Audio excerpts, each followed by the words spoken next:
नमस्कार। Saraswati science online classes में आप सभी का स्वागत है। अब तक हम 9वें पाठ में कुछ टॉपिकों का अध्ययन कर चुके हैं। उसमें हमने प्रकाश के बारे में अध्ययन किया था कि किस प्रकार प्रकाश होता है और प्रकाश से हमें वस्तु दिखाई देती है और अलग अलग रंगों की वस्तुएं हैं वो किस प्रकार दिखाई देती है। फिर हमने परावर्तन के बारे में पढ़ा था, परावर्तन क्या होता है, और फिर हमने परावर्तन के नियम पढ़े थे। और उसके बाद में हमने दर्पणों के बारे में देखा था। उसमें हमने समतल दर्पण के बारे में पढ़ा और इसके बाद में अब पढ़ेंगे गोलीय दर्पण में। तो गोलीय दर्पण के बारे में कल हमने सामान्य जानकारी पिछले वीडियो में प्राप्त की थी और अब हम पढ़ेंगे आगे की गोलीय दर्पण है उसमें प्रतिबिंब निर्माण किस प्रकार होते हैं। देखते हैं गोलीय दर्पणों से प्रतिबिंब निर्माण की स्थिति कि गोलीय दर्पण है उसमें किस प्रकार प्रतिबिंब का निर्माण होता है। तो इसमें हम पढ़ेंगे कि गोलीय दर्पण है उसमें अलग अलग स्थिति होती है। एक तो होता है गोलीय दर्पण दो प्रकार के पढ़े थे हमने, एक तो होता है उत्तल और दूसरा कौन सा होता है अवतल। तो पहले हम पढ़ेंगे कि अवतल दर्पण है उससे किस प्रकार प्रतिबिंबों का निर्माण होता है। अब देखिए कि दो प्रकार के दो नाम आएंगे, एक तो आएगा बिंब और दूसरा कौन सा होगा प्रतिबिंब। अब बिंब क्या होता है? बिंब तो वो चीज़ होती है जो आप दर्पण के आगे रख रहे हो, यानी कोई भी वस्तु जिसका आपको दर्पण के अंदर चित्र दिख रहा है, जैसे आप खड़े हो तो आप क्या हो गए, बिंब हो गए। या कोई वस्तु आपने दर्पण के सामने रखी तो वही क्या है, बिंब है।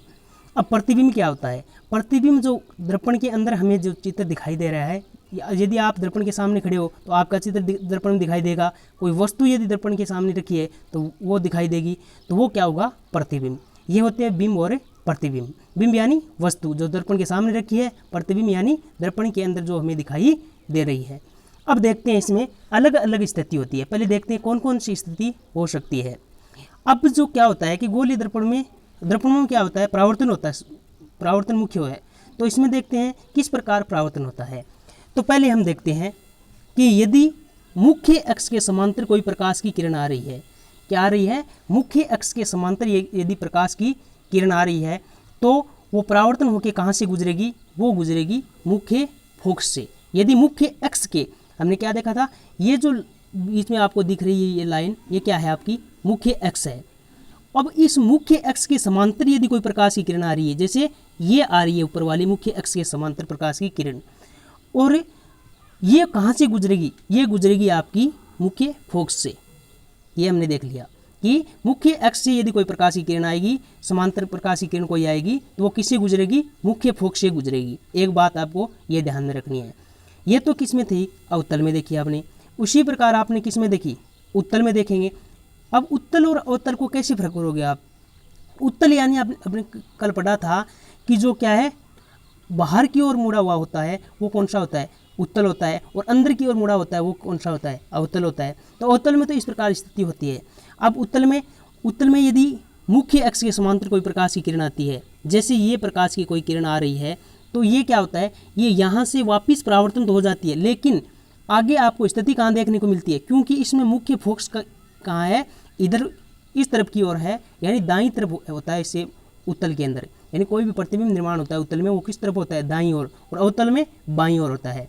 तो अवतल है, उत्तल है, इसमें इस जगह आपको स्थिति दिखाई देगी मुख्य फोकस की ओर। अब देखते हैं दूसरा कौन सी स्थिति है। दूसरी स्थिति आपकी मुख्य फोकस से, पहले तो कौन सी थी, मुख्य अक्ष के समांतर आती है, वो तो प्रकाश की किरण कहाँ से परावर्तन के बाद कहाँ से गुजरेगी, वो गुजरेगी मुख्य फोकस से। यदि मुख्य फोकस से कोई प्रकाश की किरण आ रही है, यदि कोई मुख्य फोकस से कोई प्रकाश की किरण आ रही है तो वो कहाँ से गुजरेगी, वो मुख्य अक्ष के समांतर, यानी ये एक दूसरे की विपरीत होती है। यदि प्रकाश की किरण आपकी मुख्य अक्ष से आ रही है तो वो गुजरेगी कहाँ से, वो परावर्तन के पश्चात मुख्य फोकस से गुजरेगी। यदि मुख्य फोकस से आ रही है तो वो परावर्तन के पश्चात कहाँ जाएगी, मुख्य अक्ष के समांतर। जैसे इस उत्तर अवतल में आपको दिखा रखा है, इस प्रकार ये आएगी प्रकाश की किरण, ये फोकस मुख्य फोकस से होती हुई और कहाँ से गुजरेगी, मुख्य अक्ष के समांतर गुजरेगी।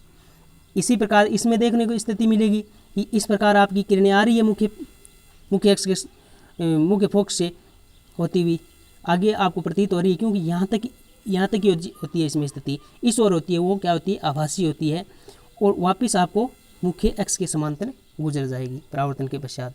अब तीसरी स्थिति कहाँ से होती है, वक्रता केंद्र से। कहाँ से, वक्रता केंद्र क्या पढ़ा था आपने, कल पढ़ा था, इन सभी की आपने परिभाषा पढ़ ली थी वक्रता केंद्र या क्या कह सकते हैं, अभिलंब किरण कह सकते हैं इसको। वक्रता केंद्र आपका कौन सा होता है, ये सी होता है ना, ये क्या होता है आपका वक्रता केंद्र होता है। यदि वक्रता केंद्र में से कोई प्रकाश की किरण आ रही है इस प्रकार, तो वो क्या होती है, वक्रता केंद्र से यदि कोई प्रकाश किरण आ रही है तो वापिस क्या होती है, वक्रता केंद्र के ही समांतर वापिस से गुजर जाती है। यानी वक्रता केंद्र में से आ रही है तो वापिस परावर्तन के पश्चात भी किस ओर गुजरेगी, वो वक्रता केंद्र से ही गुजरती है। इस प्रकार इस अवतल में होता है और इसी प्रकार आपको किस में होता है, उत्तल। उत्तल में इस साइड की ओर होता है वक्रता केंद्र और वापिस कहाँ पर, इसी प्रकार वापिस परावर्तन हो जाता है। अब चौथी स्थिति कौन सी होती है, चौथी स्थिति आपको गोलीय दर्पण में कौन सी देखने की मिलेगी, तिर्यक किरण में। तिर्यक यानी तिर्यक किरण किसमें, यानी जब दोनों कोण परावर्तन अपवर्तन और जो परावर्तन कोण है, आपतन कोण और परावर्तन कोण को मान क्या हो, बराबर हो, तब कौन सी स्थिति होती है, तिर्यक किरण वाली। अब देखते हैं किस प्रकार, जैसे तिर्यक रेखा होती है आपकी, उसी प्रकार क्या होती है, तिर्यक किरण होती है। ये आपको इस प्रकार यदि कोई स्थिति बन रही है, प्रकाश की किरण इस प्रकार आ रही है, तो वापिस क्या होता है, जिस प्रकार वो तिर्यक किरण से यदि कोई प्रकाश की किरण आ रही है तो वो क्या होगी, उसी के समांतर ही वापिस से परावर्तन होगा उसमें। तो इसमें क्या होगा, इसमें अपवर्त जो आपतन कोण और परावर्तन कोण, ये दोनों कोण यहाँ बन रहे हैं, ये क्या होंगे, बराबर हो जाएंगे। ये तो होगा अवतल में और ये किस में होगा, उत्तल में। इस प्रकार की स्थिति आपको देखने को मिलती है। इस प्रकार आपके गोलीय दर्पण में अलग अलग प्रतिबिंब बनते हैं। ये तो थे आपके गोलीय दर्पण के अंदर, पहले हमने इस प्रकार की आपको स्थिति देखने को मिलेगी। अब हम देखते हैं कि दोनों उत्तल और अवतल में अलग अलग प्रतिबिंब कैसे बनते हैं। तो देखते हैं इसमें, सबसे पहले हम देखेंगे अवतल में। इसमें देखेंगे अवतल दर्पण में किस प्रकार प्रतिबिंब बनते हैं। वो तो क्या देखा था, वो देखा था आपने कि किस प्रकार परावर्तन के पश्चात वो किरणें जाती है। अब देखते हैं कि अवतल दर्पण में दर्पण का जो प्रतिबिंब है वो किस प्रकार होता है। तो देखते हैं सबसे पहले अवतल दर्पण में। तो अवतल दर्पण में पहली कितनी स्थिति होगी, 6 स्थिति होगी अवतल में, और उत्तल में कितनी होगी, 2 स्थिति। तो देखते हैं अवतल में। सबसे पहले हम वस्तु, अब देखो किस प्रकार है, ये वास्तव में आप प्रयोग करके देख सकते हो कि अब पहले आपने क्या रखा, अवतल दर्पण रखा, ये है क्या आपका अवतल दर्पण है। और फिर क्या आप अलग अलग स्थिति में रखोगे कि यहाँ पर वस्तु रखी दर्पण के सामने, फिर किस प्रकार आपको कहाँ पर दर्पण जो प्रतिबिंब प्राप्त हो रहा है, फिर उससे आगे रखी, इसी प्रकार अलग अलग स्थिति होगी। तो उसमें सभी में क्या होगा, 3 चीज़ आपको देखने को मिलेगी। एक तो कौन सी, एक तो पहली वाली ये जो यहाँ दिखाई देगी वो तो किसकी होगी, बिंब की स्थिति होगी। बिंब की स्थिति आपको लिखने की जरूरत नहीं है, ऊपर ही लिखा होगा ये। और दूसरी प्रतिबिंब की स्थिति, यानी बिंब जब कहाँ पर रखा हो तो उसका प्रतिबिंब कहाँ पर बनता है, वो कौन सी होगी, प्रतिबिंब की स्थिति। दूसरी चीज़ आपको क्या है, प्रतिबिंब का जो स्वरूप है वो किस प्रकार है, यानी वास्तविक है या आभासी है, उल्टा है या सीधा बन रहा है, आकार किस प्रकार का बन रहा है। ये तीनों चीज़ें आप सभी में देखने को अलग अलग मिलेगी, प्रतिबिंब की स्थिति, स्वरूप और आकार। अब देखते हैं इसमें, सबसे पहले यदि आपकी वस्तु कहाँ पर हो, अनंत पर हो, यानी आपकी वस्तु यदि अनंत दूरी पर स्थित रखी हो तो इस प्रकार आपको देखने को मिलेगी स्थिति। यानी अनंत पर हो तो आपको क्या होगा, दिखाई नहीं देगी, अनंत पर होगा। यानी यदि अनंत पर कोई चीज़ रखी होती है तो आपको क्या है, वो नहीं दिखाई दे रही है। इस प्रकार यहाँ पर यदि अनंत पर कोई वस्तु आपने रख दी तो क्या होगा, आपको इस प्रकार की स्थिति देखने को मिलती है। इसका प्रतिबिंब कहाँ पर बनता है, अनंत पर कोई वस्तु रखी होती है तो इसका प्रतिबिंब आपका बनेगा मुख्य फोकस पर। अब देखिए हम कि आपको प्रतिबिंब का पता कैसे चलेगा कि प्रतिबिंब कहाँ बन रहा है। अब जैसे ही जहाँ पर ये लाइनें क्रॉस कर रही है आपस में, वहाँ पर आपको इसकी स्थिति देखने को मिलती है कि यहाँ पर प्रतिबिंब बन रहा है। जैसे ही आपने यहाँ पर किरणें आ रही है किसकी, प्रतिबिंब जो बिंब से, इस प्रकार और परावर्तन के पश्चात मुख्य फोकस से गुजरती है, हमने पहले पढ़ा ही था। और यहाँ पर जो स्थिति है वो देखने को मिलती है कि प्रतिबिंब कहाँ पर बनेगा, आपका एफ पर बनेगा, यानी मुख्य फोकस पर बनता है। तो यदि वस्तु कहाँ पर रखी हो, अनंत पर रखी हो, तो आपका जो प्रतिबिंब है वो कहाँ पर बनेगा, एफ पर बनेगा। ये याद रखना है आपको। दूसरे आपको चीज़ देखनी है कि स्वरूप, यानी आप यदि देखते हो कि यदि दर्पण के बाईं ओर यदि आपको प्रतिबिंब बन रहा है तो वो सभी क्या होगा, वो सभी होगा वास्तविक। और क्या होगा, यदि आपको जो ये एफ है, एफ से इस दाईं ओर होगा तो वो सभी क्या हो गए, छोटे होंगे। और यदि इस बाईं ओर है वो क्या होता जाएगा, बड़ा होता जाएगा। यदि दर्पण की इस साइड की ओर कोई भी प्रतिबिंब बन रहा है तो वो क्या होगी, वो होगा आभासी। क्यों, क्योंकि इस ओर यदि बाईं ओर है कोई चीज़, यदि प्रतिबिंब बन रहा है प्रतिबिंब, तो वो क्या होता है, वो अवास्तविक होता है आपका। और यदि इस दाईं ओर यदि कोई वस्तु रखते हैं तो वो क्या होगा, वो होगा आपका आभासी होगा। अब देखते हैं इसमें अलग अलग स्थिति किस प्रकार बनती है। तो पहले आपने देखी कि यदि कोई वस्तु आपने अनंत पर रखी है, अनंत पर यदि कोई वस्तु रख दी तो क्या होगा, यहाँ अनंत पर आपको कोई दिखाई नहीं दे रही है। और यदि आप इसका प्रतिबिंब कहाँ पर देखने को मिलेगा, आपको एफ पर यानी मुख्य फोकस पर इसका प्रतिबिंब बनेगा। ये चित्र आपको ध्यान में रखना है कि वस्तु जब अनंत पर रखी हो तो किस प्रकार की स्थिति बनती है। तो किस प्रकार की बनती है, एफ पर तो आपकी प्रतिबिंब बनेगा और स्वरूप क्या होगा, वास्तविक, और क्या होगा, उल्टा होगा। और आकार क्या होगा, बहुत ही छोटा होगा। इसका आकार आपको अत्यंत छोटा रूप में, बिंदु रूप में यहाँ पर बन रहा है, इस प्रकार बनेंगी स्थिति। ये तो थी पहली स्थिति। अब देखते हैं दूसरी स्थिति। दूसरी स्थिति क्या है आपकी, दूसरी स्थिति है कि जब वस्तु अनंत व सी यानी वक्रता केंद्र के बीच में रखी हो। पहले तो हमने किस पर रखी थी, अनंत पर रखी थी। अब देखो अनंत पर जब आपने वस्तु रखी तो आपको नहीं दिखाई दे रही थी, लेकिन इसमें हम दर्शा सकते हैं वास्तव में कि यहाँ पर यदि वक्रता केंद्र कौन सा आपका, सी आपको दिखाई दे रहा है, और एफ जो अनंत है वो इधर है, इस तरफ अनंत होगा, और वक्रता केंद्र ये सी है। इन दोनों के मध्य आपने कोई वस्तु रखी, ये वस्तु रखी। आपको दो चीज़ दिखानी है इसमें, दो किरण दिखानी है। एक तो इस प्रकार आपको दिखानी है आपतन और फिर परावर्तन के पश्चात, और एक इस वस्तु से यहाँ की ओर आपको दिखानी है रेखा, और ये वापिस से परावर्तन होके जाती है। तो वहाँ पर क्या होगा, प्रतिबिंब बनेगा। इन दोनों के बीच में जब यहाँ पर क्रॉस लाइन होगी, इस पर आपको प्रतिबिंब देखने को मिलेगा। तो देखते हैं इसमें क्या होगा। इसमें जब आप अनंत पर और वक्रता केंद्र, अनंत कौन सा हो गया, ये हो गया आपका अनंत, और वक्रता केंद्र कौन सा हो गया, सी। इन दोनों के बीच में आप यदि वस्तु रख रहे हो, ये आपने वस्तु रखी, तो क्या होता है, परावर्तन के पश्चात जब आपको इसमें प्रतिबिंब देखने को मिलेगा दर्पण में, तो कहाँ पर मिलेगा आपको, सी यानी वक्रता केंद्र और एफ यानी फोकस के बीच में मिलेगी। देख लिया आपने कि जिस इधर और कोई वस्तु रखेंगे इस तरफ, तो आपको इधर आपको प्रतिबिंब देखने को मिलेगा। जिस ओर आपने यदि इस लाइन की ओर आप जैसे जैसे दर्पण के सामने आती जाएगी वस्तु, तो वो दर्पण क्या होता है, वो वस्तु क्या होती जाएगी, बड़ी होती जाएगी उसकी। अब देखते हैं इसमें आगे। अब इसमें आपने क्या देखा, हमने देखा कि यदि आप वस्तु कहाँ पर रखोगे, अनंत तो आपको नहीं दिखाई दे रहा है, अनंत पर है वस्तु, और सी यानी वक्रता केंद्र, इन दोनों के बीच में आपने वस्तु रखी, ये आपको दिख रही है यहाँ पर। और परावर्तन के पश्चात जब आपको वस्तु दिखाई दे रही है तो वह कहाँ पर दिखाई दे रही है, ये लाइन कहाँ पर बन रही है, इस तरह पर बन रही है। तो यहाँ पर जो बन रही है तो ये आपको प्रतिबिंब दिखाई देगा, कहाँ पर है, आपको वक्रता केंद्र और मुख्य फोकस के बीच में। अब आपने यहाँ पर रख दिया कि स्थिति कौन सी प्रतिबिंब की, वक्रता केंद्र और मुख्य फोकस के मध्य बनेगा आपको चित्र प्रतिबिंब। अब इसका स्वरूप कैसे होगा, स्वरूप आपका होगा इसका वास्तविक होगा और उल्टा होगा। वास्तविक उल्टा क्यों होता है, क्योंकि यदि दर्पण के इस ओर कोई भी वस्तु होती है वो क्या होता है, वास्तविक और उल्टा होता है, इस ओर कोई होती है वो क्या होता है, आभासी और सीधा। तो स्वरूप क्या होगा, वास्तविक और उल्टा। आकार क्या होता है, अत्यंत क्या होता है, छोटा होता है। अब देखते हैं तीसरी स्थिति। तीसरी स्थिति कौन सी होगी आपकी, तीसरी स्थिति होती है जब वस्तु सी पर हो यानी वक्रता केंद्र पर हो। हमने पहले ही देखा था कि कोई भी किरण है वो यदि प्रकाश किरण आपकी वक्रता केंद्र में से गुजरती है तो वापिस वक्रता केंद्र में से परावर्तन होकर जाती है।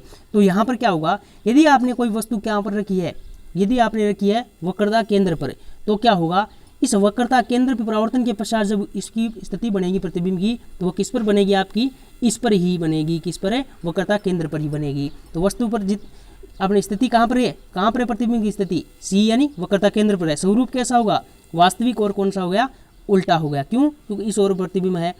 और यदि वस्तु का आकार कैसा होगा, जितनी बड़ी आकार की वस्तु है उतनी आकार का आपका प्रतिबिंब बनेगा। ये किस पर हो गया, वक्रता केंद्र पर। इसके बाद में हम आगे देखते हैं। आगे की स्थिति आपकी, वस्तु यदि आप रखो वक्रता केंद्र और मुख्य फोकस के मध्य, यानी वक्रता केंद्र और यदि मुख्य फोकस के बीच में आप रखते हो तो आपको किस प्रकार देखने को स्थिति मिलती है। आपने यहाँ पर रखा, किस पर, इस पर, यानी वक्रता केंद्र आपका कौन सा हो गया, सी, और मुख्य फोकस कौन सा हो गया, एफ। इन दोनों के बीच में आपने यदि यहाँ पर आपने वस्तु रखी है तो परावर्तन के पश्चात क्या होता है, आपकी जो स्थिति देखने को मिलती है वो कहाँ पर मिलती है आपको, प्रतिबिंब की स्थिति आपको देखने को मिलती है अनंत और वक्रता केंद्र के बीच में। आपने पहले यहाँ पर रखा था तो क्या हो रही थी, इस ओर बन रहा था प्रतिबिंब, अब आपने इस तरफ ले आए, इधर दर्पण के आप नज़दीक ले आए तो इस ओर बनता चला जाएगा, यानी अनंत और जो आपका वक्रता केंद्र है उनके बीच में मिलेगी स्थिति। स्वरूप कैसा होगा, इसका स्वरूप होगा वास्तविक और उल्टा। और वस्तु का आकार क्या होगा, इधर जैसे जैसे दर्पण के पास में आती जाएगी तो वस्तु क्या हो जाएगी, बड़ी होती जाएगी, यानी वस्तु का आकार क्या होगा, वस्तु से क्या होगा, बड़ा होगा प्रतिबिंब। ये होगी आपकी वक्रता केंद्र और मुख्य फोकस के बीच में। इसके बाद में हम पांचवी स्थिति देखेंगे। तो पांचवी स्थिति आपकी कहाँ पर है, पांचवी स्थिति आपकी जब वस्तु कहाँ पर हो, मुख्य फोकस पर हो। कहाँ पर हो, मुख्य फोकस पर हो। आपने वस्तु कहाँ पर रखी, मुख्य फोकस पर, ये है मुख्य फोकस। मुख्य फोकस पर आपको ने जब वस्तु रखी तो परावर्तन के पश्चात जब आपकी स्थिति देखने को मिलती है तब क्या होता है, इसमें एक चीज़ आ जाती है कि आपकी पहले आपने देख रहे थे कि परावर्तन के पश्चात यहाँ पर क्रॉस लाइन हो रही थी, लेकिन इसमें नहीं, ऐसी स्थिति नहीं देखने को मिल रही है। क्यों, क्योंकि आप यदि यहाँ पर देखते हो तो आपकी जो स्थिति है वो इस ओर बन रही है, वो काटने वाली। तो क्या होगा, तो इसमें क्या होगा कि यदि आपने वस्तु कहाँ पर रखी है, एफ पर, यानी मुख्य फोकस पर रखी है, तो आपको जो आपको देखने को मिलेगी प्रतिबिंब की स्थिति वो कहाँ पर होगी, अनंत पर देखने को मिलेगी। ये होगी पांचवी स्थिति। यानी पांचवी क्या होगा, यदि वस्तु आपने कहाँ पर रखी, मुख्य फोकस पर, तो आपको प्रतिबिंब की स्थिति कहाँ पर देखने को मिलेगी, अनंत पर, अनंत दूरी पर आपको प्रतिबिंब देखने को मिलेगी। स्वरूप क्या होगा इसका प्रतिबिंब का, वास्तविक और उल्टा। यदि इस ओर है तो वास्तविक उल्टा ही होगा। आकार कैसा होगा, बहुत बड़ा, यानी वस्तु से बहुत बड़ा होगा। क्यों, क्योंकि आपको जो अनंत पर यदि प्रतिबिंब की स्थिति है तो वस्तु का आकार क्या होगा, बड़ा होगा। अब देखते हैं छठी स्थिति। छठी स्थिति आपको इसमें अलग देखने को मिलेगी। अलग कैसे, अब आपने क्या किया, मुख्य फोकस से आगे ले आए दर्पण को, दर्पण के नज़दीक ले आए वस्तु को, यानी मुख्य फोकस और आपका ओ यानी ध्रुव है। मुख्य ध्रुव कौन सा है, ये है ओ, और ये कौन सा आपका मुख्य फोकस।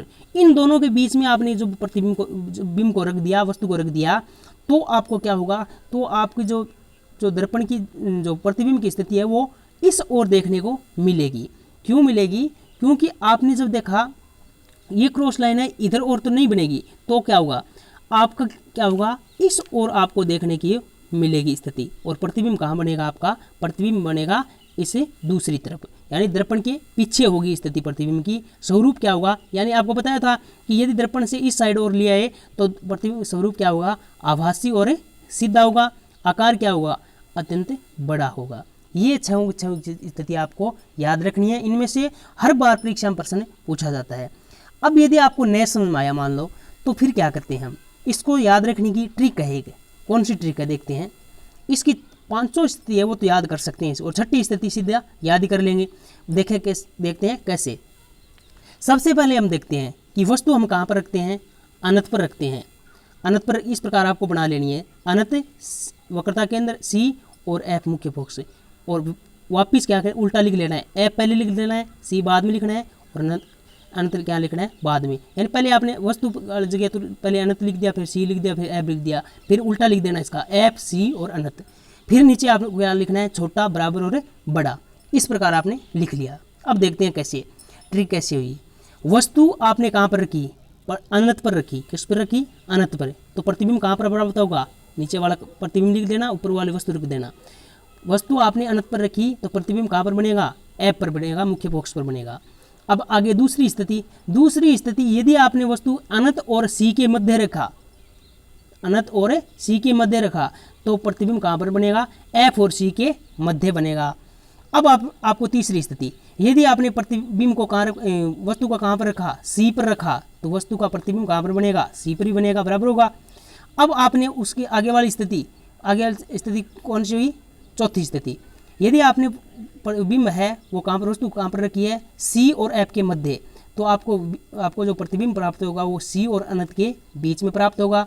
यदि आपकी पांचवी स्थिति आएगी, यदि आपने वस्तु को कहाँ पर रखा है, एफ पर रखा है, मुख्य फोकस पर रखा है, तो प्रतिबिंब कहाँ पर बनता है, अनंत पर बनता है। अब देखते हैं आपको प्रतिबिंब का स्वरूप कैसे होगा। यदि आपने अनंत और ऐप अनंत पर रखा है वस्तु को और प्रतिबिंब कहाँ पर प्राप्त हो रहा है, ऐप पर प्राप्त हो रहा है, तो वस्तु क्या होगा, प्रतिबिंब क्या होगा, छोटा होगा। फिर आप देखते हैं आगे, तो आगे वाली स्थिति है अनंत और सी के बीच में रखते हैं तो आपको प्रतिबिंब प्राप्त होता है सी और एफ और सी के मध्य, तो प्रतिबिंब क्या होगा, वस्तु से क्या हो जाएगा, थोड़ा, यानी वस्तु से होगा छोटा ही। फिर आपने सी और सी पर आपने प्रतिबिंब को रखा वस्तु को, और प्रतिबिंब कहाँ पर प्राप्त हुआ, सी पर प्राप्त हुआ, तो वस्तु का आकार कैसा होगा, बराबर होगा। फिर आप बराबर से आगे जब जाते हो तो क्या होगा, बड़े वाली स्थिति आ जाएगी। इस प्रकार आप इसको याद कर सकते हो ट्रिक से। यदि आप 2 बार देखोगे तो आपको याद हो जाएगी ये। अब देखते हैं, ये तो थे आपके अवतल दर्पण से प्रतिबिंब निर्माण की स्थिति, 6 स्थिति आपने देखी अलग अलग प्रकार से। अब देखते हैं आगे। आगे है आपका उत्तल दर्पण से प्रतिबिंब निर्माण। ये जो प्रतिबिंब निर्माण की स्थिति है अवतल वाली छवों बार बार आप लिखोगे, इस ट्रिक से आप यदि लिखोगे, आप खुद बनाओगे अपने हाथों से, तो आपको समझ में आ जाएगा ये। अब देखते हैं आगे उत्तल दर्पण से प्रतिबिंब निर्माण। अब उत्तल दर्पण से प्रतिबिंब निर्माण की स्थिति 2 ही होगी आपकी। 2 कैसे होती है, क्यों होती है, क्योंकि आपका जो मुख्य फोकस और वक्रता केंद्र है वो इसमें क्या होता है, इस दूसरी ओर होता है दर्पण, जब इसलिए आपको जो स्थिति देखने को ये मिलती है। अब देखते हैं इसमें क्या होता है।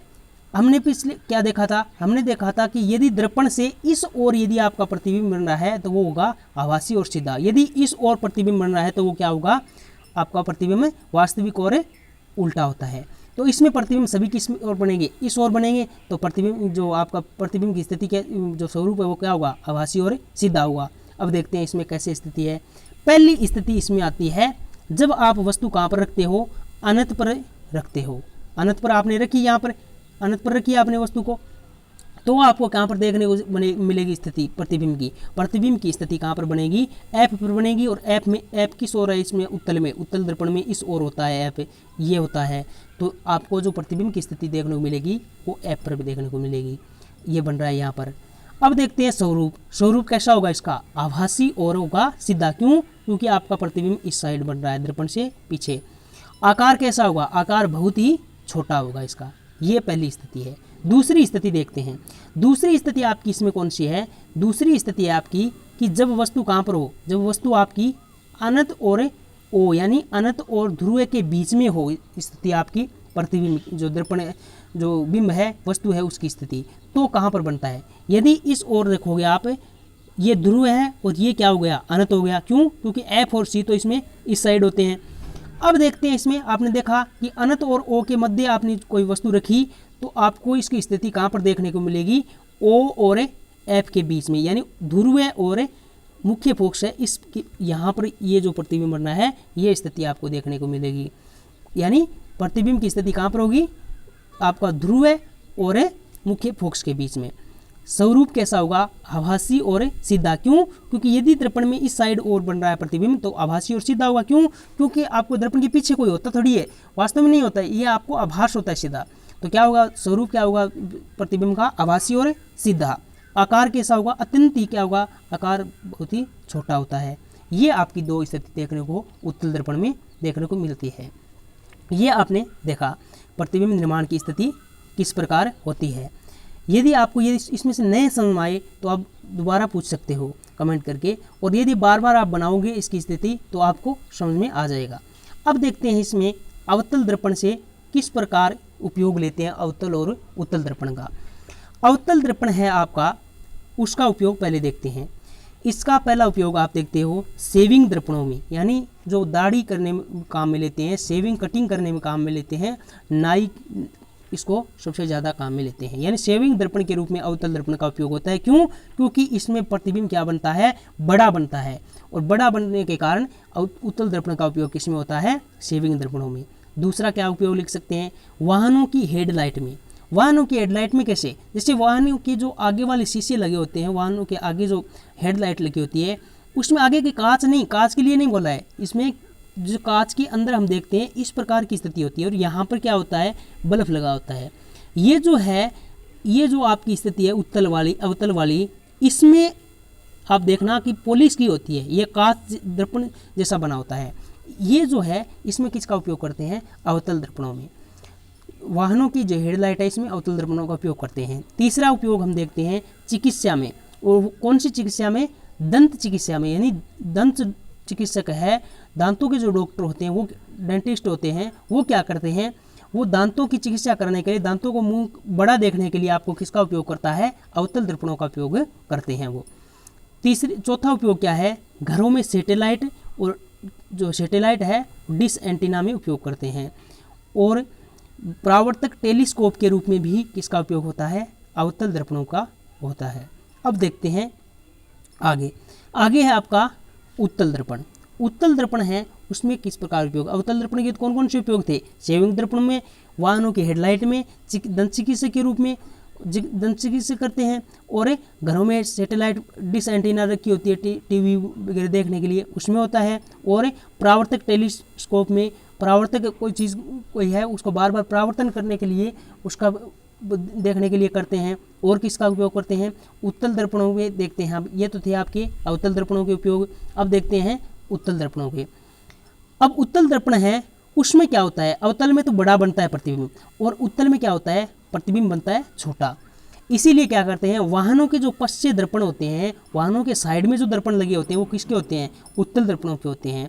क्यों? क्योंकि जैसे आप देखते हो कि उस पीछे वाले जो कोई भी साधन आ रहा है, उसको वाहन आ रहा है, उसको देखने के लिए, जैसे बस आ रही है, कोई मोटरसाइकिल है, उसमें आपको बस देखनी है, तो बस क्या होता है? बस तो बड़ी होती है मोटरसाइकिल से, लेकिन उस दर्पण में क्या होता है? दर्पण में छोटा प्रतिबिंब बनता है, और पूरी की पूरी आपको पीछे का दृश्य वो दिख जाता है। इसीलिए पश्चिम दर्पण के रूप में किसका उपयोग करते हैं? उत्तल दर्पण। यानी वाहनों के पश्चिम दर्पण कौन से होते हैं? उत्तल दर्पण। और एटीएम की सुरक्षा के लिए, एटीएम मशीन है, उसमें आगे लगा होता है छोटा सा दर्पण लगा होता है, वो कौन सा होता है? उत्तल दर्पण। क्योंकि पीछे की स्थिति आप देख सकते हो उसमें कि पीछे कौन खड़ा है आपको, और वो किस प्रकार की हरकत कर रहा है, यदि उनको चोरी से बचने के लिए। और बड़ी वस्तु या दृश्य है उसको देखने के लिए, बड़ी वस्तु है या बड़े दृश्य है उसको किस में देखा जा सकता है? उत्तल दर्पण। क्यों? क्योंकि छोटा हो जाता है इसमें प्रतिबिंब। इस प्रकार आपने उत्तल और अवतल दर्पणों के उपयोग देखे। अब देखते हैं दर्पण सूत्र, कि दर्पण है उसके सूत्र किस प्रकार हम देखते हैं। दर्पण सूत्र में आपको देखते हैं, दर्पण सूत्र आपको कौन सा होता है? एक बटे एफ बराबर ए 1/u माइनस 1/v, ये कौन सा होता है? आपका दर्पण सूत्र होता है।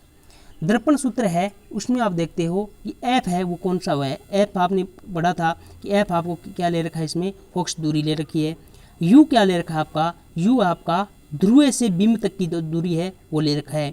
वी क्या होता है इसमें? वी होता है प्रतिबिंब, ध्रुव से किसकी दूरी? प्रतिबिंब की दूरी। जैसे इसमें आप देख सकते हो, ये जो आपका एफ है, ये तो कौन सा है? फोकस दूरी है, यानी फोकस दूरी है, ये आपकी फोकस दूरी ले रखी है इसमें एफ तो। और यू है, यू कौन सा है? ये जो आपका है बिंब वस्तु है, उसकी किससे दूरी? इस ध्रुव से दूरी, ये दूरी है वो किस में ले रखी है? यू के रूप में। और ये जो आपके प्रतिबिंब बन रहा है, इसकी और जो ध्रुव है उस दोनों के बीच की दूरी, प्रतिबिंब की दूरी किसके रूप में ले रखी है? वी के रूप में। ये आपका दर्पण सूत्र होता है, जो कि आपको याद रखना होगा। इसमें देखेंगे आगे किस प्रकार इसके अलग अलग क्वेश्चन बनते हैं, सवाल आते हैं इसके ऊपर, वो आगे देखेंगे। इसमें देखते हैं एक चीज़ आती है आवर्धनता। क्या होता है आवर्धनता? प्रतिबिंब की ऊंचाई, किसकी ऊंचाई? प्रतिबिंब की ऊंचाई और बिंब की ऊंचाई। प्रतिबिंब यानी जो दर्पण के अंदर दिख रहा है वो चित्र, और बिंब यानी जो वस्तु ले रखी है। प्रतिबिंब की ऊंचाई और बिंब की ऊंचाई के अनुपात को हम क्या कहते हैं? आवर्धन कहा जाता है। क्या कहा जाता है? आवर्धन। यानी आपकी जो प्रतिबिंब है, प्रतिबिंब की ऊंचाई और बिंब की ऊंचाई है, उनका जो अनुपात है उसको ही हम क्या कहते हैं? आवर्धन कहते हैं। दर्पण द्वारा किसी बिंब को आवर्धित करने की क्षमता है वो क्या कहलाती है? आपकी आवर्धनता। आवर्धन क्या होता है? प्रतिबिंब की ऊंचाई और बिंब की ऊंचाई का जो अनुपात है वही क्या कहलाता है? आपका आवर्धन कहलाता है। और आवर्धनता क्या होती है? आवर्धनता होती है कि दर्पण द्वारा किसी बिंब को आवर्धित करने की जो क्षमता है, जूम करने की जो क्षमता है, वो क्या कहलाती है? आपकी आवर्धनता। ये होता है आपका आवर्धनता। अब आवर्धनता है, उसका सूत्र क्या होता है? प्रतिबिंब की ऊंचाई बटे किसकी ऊंचाई? बिंब की ऊंचाई। जैसे हम लेते हैं इसमें ऊंचाई को किस में लेते हैं, एच के रूप में लेते हैं। तो एच डैश यानी प्रतिबिंब की ऊंचाई, बिंब की ऊंचाई किस में, एच के रूप में ले रखी है। जो किस रूप में आप पीछे लिखा था कि प्रतिबिंब को किस रूप में लेते हैं, वी के रूप में लेते हैं, बिंब को किस में लेते हैं, यू के रूप में। तो इसको आप किस रूप में लिख सकते हैं, वी बटा यू। ये आप इस प्रकार आपका किसका सूत्र है, ये आवर्धनता का सूत्र है। अब इसमें क्या होता है, अलग अलग आप देख सकते हो इस आवर्धनता से कि किस प्रकार की आपकी प्रतिबिंब बनता है। इसमें यदि ऋणात्मक स्थिति है, ऋणात्मक स्थिति कब बनती है कि जब आप किस ओर लेते हो प्रतिबिंब नीचे की ओर होता है तो क्या होता है, ऋणात्मक होता है। ऊपर की ओर होता है तो धनात्मक। जिसमें आपने किस में लिखा था, कार्तीय चिन्ह परिपाटी थी, उसमें आपने समझा था इसको। देखते हैं, यदि आपका u किससे v है, v कौन सा क्या ले रखा था आपने, v ले रखा था आपने, क्या लिया था, v आपने ली थी आपकी जो प्रतिबिंब की ऊंचाई, और बिंब की ऊंचाई किस में ली थी, u में। तो यदि आपका प्रतिबिंब की ऊंचाई, प्रतिबिंब है वो v है आपका, वो यदि u से क्या हो, बड़ा हो, तो प्रतिबिंब किस प्रकार का बनता है, वास्तविक, उल्टा और बड़ा बनता है। यदि v और u बराबर हो तो क्या होता है, प्रतिबिंब बनता है वास्तविक, उल्टा और बराबर। यदि आपका v है वो u से क्या हो, छोटा हो, तो क्या होगा, प्रतिबिंब कैसा होगा, वास्तविक, उल्टा और छोटा। अब इसमें देखते हैं, यदि धनात्मक रूप से लिया हो तब क्या होता है।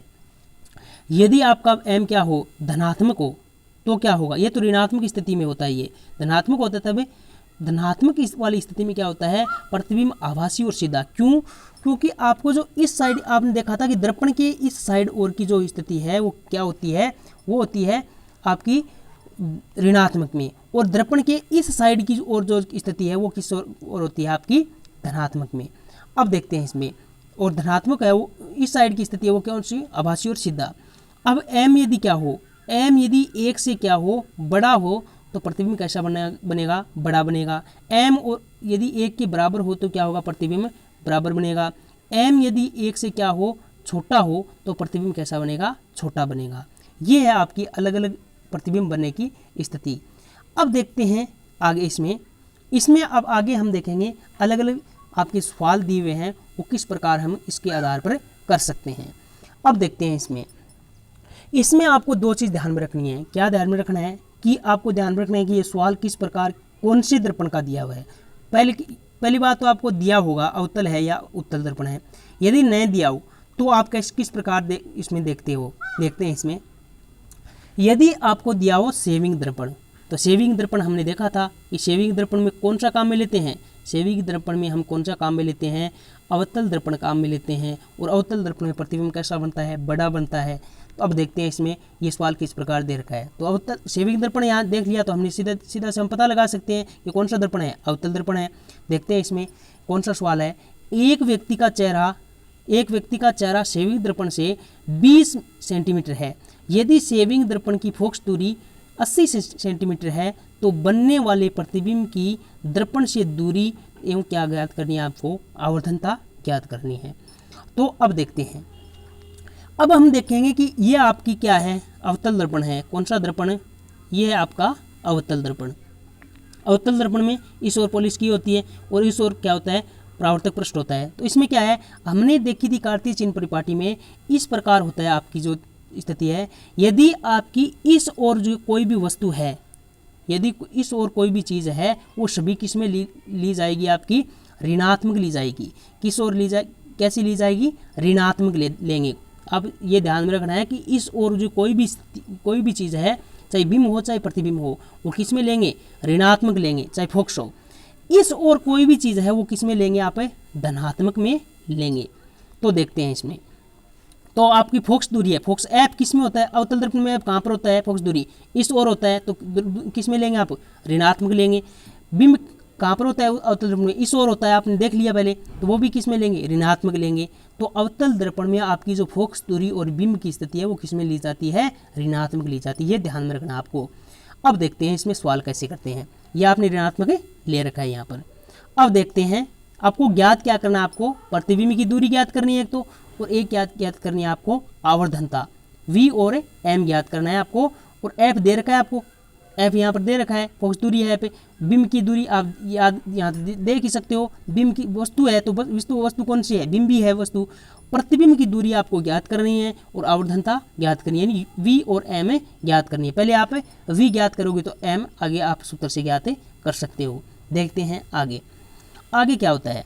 आप दर्पण का सूत्र कौन सा है, आपने पहले देखा था कि दर्पण का सूत्र क्या होता है, 1/f बराबर 1/v माइनस 1/u होता है। और इस प्रकार यदि आपको ज्ञात क्या करना है, इसमें आपको फोकस दूरी तो दी हुई है, ये दोनों आपको v ज्ञात करना आपको। तो देखते हैं इसमें इस प्रकार दर्पण सूत्र लेते हैं, 1/v प्लस 1/u बराबर 1/f। अब देखते हैं इसमें आपको क्या है, इस प्रकार आप रखते हो, चाहे इस प्रकार, दोनों एक ही प्रकार के हैं सूत्र। अब देखते हैं इसमें आपको क्या क्या दिया हुआ है, f दिया हुआ है और v u दिया हुआ है। अब आपको ज्ञात क्या करना है, v ज्ञात करना है। तो v को बराबर में ले लेंगे, आप जैसे मैथ के सवाल करते हो उसी प्रकार करना है, इस सूत्र से आप ज्ञात कर सकते हो। अब आपको f ले लेना, f कितना है आपका, f आपको दिया हुआ है इस सवाल के अंदर कि -80 लेना है, माइनस में लेना है आपको फोकस और आपकी जो बिंब की स्थिति है। क्यों, क्योंकि इस ओर होते हैं ये दोनों। अब देखते हैं इसमें आपका जो f है उसका मान कितना है, उसका मान है -80 और u का मान कितना है -20। अब जैसे आप हल करोगे इसको तो क्या होगा, ये दोनों किस में हो जाएंगे, यदि इसको पूरे को आपने क्या लिया, माइनस को क्या लिया है आपने कॉमन लिया है, तो ये क्या होगा, प्लस का निशान लगा सकते हो यहाँ पर। और फिर आप इसको हल करोगे तो इस प्रकार आपको 3/80 प्राप्त होगा। और जैसे ही आप इस ऐसा प्राप्त होता है तो किसके बराबर होगा, ये बराबर होगा 1/v के बराबर। फिर जब आप हल करोगे इसको तो क्या होगा, 80 तो कहाँ, जैसे v का मान ज्ञात करना है आपको, v का मान ज्ञात करोगे तो इस प्रकार 1/v बराबर 3/80 होगा। तो अब क्या करोगे, 80 को 1 से गुणा वज्र गुणा करोगे और 3 को v से, 3v हो जाएगा। और जैसे 3v होगा और 80 के बराबर होगा तो क्या होगा, v बराबर क्या हो जाएगा 80/3। और इसका हल क्या होगा आपका, प्लस का 26.67 सेंटीमीटर होगा। क्या आया, ये v आया आपका। v कौन क्या था, v आपका प्रतिबिंब की जो स्थिति है वो थी, यानी दर्पण कहाँ पर बनेगा, प्लस की है। तो प्लस का हमने देखा था कि इस प्रकार आपका उत्तल दर्पण है, और प्लस का कब होगा, जब इस ओर जो स्थिति बनेगी तो वो किस में होगी, प्लस में, यानी प्रतिबिंब को जो स्थिति है वो क्या होगी, धनात्मक, यानी प्रतिबिंब आपका दर्पण के पीछे बनेगा। यदि आपकी माइनस में आती तो आपका क्या लिखते कि जो प्रतिबिंब है वो कहाँ है, दर्पण के सामने है और आपका वास्तविक और उल्टा है। लेकिन इसमें कहाँ है, प्लस है, प्लस तो यानी आभासी बनेगा और दर्पण के पीछे। इस प्रकार आपने क्या ज्ञात किया, v ज्ञात कर ली। अब आपको क्या ज्ञात करनी है, आवर्धनता ज्ञात करनी है। आवर्धनता देखते हैं, आवर्धनता क्या होती है, m बराबर, ये जो आपने देखा था पीछे कि ये आपका इसका सूत्र होता है m बराबर h'/h। ऊंचाई है ये तो दोनों की अलग अलग, प्रतिबिंब और बिंब की जो ऊंचाई है, v/u का मान है। इसमें यदि आपको मान देखना है सीधा 26.67 है बटे 20 क्या है, 20 है आपका u का मान। इस प्रकार यदि आप हल करोगे तो इसका मान क्या होगा, प्लस का 1.33 आएगा। यानी इसका अर्थ क्या हुआ, अर्थ ये हुआ कि आपने देखा था कि प्लस में कोई चीज़ आती है तो आपने देखा था कि प्रतिबिंब आभासी और सीधा, पीछे आपने देखा था आवर्धनता वाले में। और प्लस में कोई चीज़ आती है तो आपने पहले ही देखा था कि आभासी सीधा होता है और बिंब क्या बनता है, बड़ा बनता है, दर्पण के पीछे बनता है। इस प्रकार आप ये ज्ञात कर सकते हो। ये तो था पहला सवाल। अब आप इसी प्रकार अन्य सवालों को भी कर सकते हैं, जिस प्रकार इस आपकी जो किताब है उसमें दिया हुआ है। अन्य आपको एक उत्तल दर्पण का और देख लेते हैं। अवतल दर्पण में क्या लिया था आपने, माइनस में ली थी। क्यों लिया थी माइनस में, क्योंकि उसमें जो फोकस और यूवी होता है वो इस प्रकार होता है, इस साइड में होता है। और इस साइड में कोई भी चीज़ है, आपने कार्तीय चिन्ह परिपाटी में देखी थी कि इस साइड की कोई चीज़ है वो सभी किस में लेनी है, माइनस में लेनी है। और इस साइड की कोई भी चीज़ है वो सभी किस में लेनी है, प्लस में लेनी है। तो अवतल दर्पण में इस साइड होता है एफ और वी, इसलिए किस में ली थी आपने, माइनस में ली थी। और उत्तल दर्पण आपका उसमें किस साइड होती है, एफ और एफ और वी सभी इस साइड होती हैं, इसलिए किस में लेंगे, धनात्मक लेंगे। अब देखिए इसमें दिया हुआ है, यदि नहीं दिया हुआ तो अलग आपको दिया होगा, कोई भी ट्रिक दी होगी आपको, इससे आप देख सकते हो कि उत्तल दर्पण है या अवतल। पहले तो ये ध्यान में रखना आपको। अब देखते हैं इसमें क्या दिया हुआ है, फोकस दूरी दी हुई है आपको 30 सेंटीमीटर फोकस दूरी, एफ की मान, और आपको क्या दिया हुआ है, बिंब आभासी प्रतिबिंब दर्पण से 20 सेंटीमीटर दूरी पर है, यानी इसका मान है v का मान, यानी प्रतिबिंब की स्थिति दी है आपको। ज्ञात क्या करना है आपको, बिंब की दूरी ज्ञात करनी है, यानी वस्तु कहाँ पर रखी है ये ज्ञात करनी है आपको। तो देखते हैं इसमें इस प्रकार सूत्र वो एक ही लगेगा सभी में, ये सूत्र लगाना है आपको, ये सूत्र लगाना है। इस पर आप जैसे ही मान रखोगे तो आपको इस प्रकार देखने को मिलेगी स्थिति। क्यों, क्योंकि आपको ज्ञात क्या करना है, u ज्ञात करना है। जैसे u बराबर में रखोगे तो ये माइनस का चिन्ह किस में बदल जाएगा, प्लस का माइनस में बदल जाएगा, और इस प्रकार स्थिति बनेगी सूत्र की 1/30 माइनस 1/v। जैसे हल करोगे तो आपको इस प्रकार की स्थिति देखने को मिलेगी। क्या आएगा मान इसका, 1/60, किसका, माइनस का। और जैसे ही आप किसके बराबर आएगा, ये 1/u के बराबर है माइनस का 1/60। अब 60 को क्या करोगे, 1 से गुना, और इस 1 को 4 से, u को किससे करोगे, 1 से गुना, तो u बराबर क्या होगा, u बराबर आपकी स्थिति आएगी -60। यानी आपका जो बिंब है वो क्या है, दर्पण के बाईं ओर रखा हुआ है, यानी ये आपका क्या है, उत्तल दर्पण है। कौन सा है, उत्तल दर्पण। बिंब कहाँ पर रखा हुआ है, बिंब यानी वस्तु इस ओर रखी हुई है आपकी, तो किस में आई है, माइनस में आई है, यानी -60 आया है। तो इसका अर्थ क्या हुआ कि बिंब दर्पण से बाईं ओर 60 सेंटीमीटर की दूरी पर रखा हुआ है। इस प्रकार आप ज्ञात कर सकते हो। यदि आप बार बार करोगे इसको, इसमें जितने भी सवाल दिए हुए हैं वो सभी हल करना, और बार बार करोगे तो आपके समझ में आ जाएगा। इसमें 3 नंबर और 4 नंबर भी दिए हुए हैं, वो सभी आप हल कर सकते हो। यदि आपको नहीं समझ आए तो आप दोबारा कमेंट करके पूछ सकते हो। थैंक यू, धन्यवाद। यदि आपको कक्षा 10 का संपूर्ण पाठ्यक्रम साइंस का देखना है तो आप Saraswati science online classes YouTube पर जाकर सर्च कर सकते हो। यदि आपको PDF नोट्स की आवश्यकता है तो टेलीग्राम चैनल बनाया हुआ है सरस्वती साइंस ऑनलाइन क्लासेज के नाम से, जिसको सर्च कर सकते हो आप। और यदि इसमें से कोई भी पॉइंट नहीं समझ आए तो कमेंट करके पूछ सकते हो। और आगे के जो भी सवाल दिए हुए हैं इसमें सभी एक ही प्रकार से दिए हुए हैं, एक प्रकार का सूत्र लगेगा, अलग अलग स्थिति है, बस उत्तल और अवतल की आपको देखनी है और फिर आप सभी का हल कर सकते हो। और इससे आगे का जो पार्ट है आपको वो हम आगे करेंगे अपवर्तन का। थैंक यू, धन्यवाद।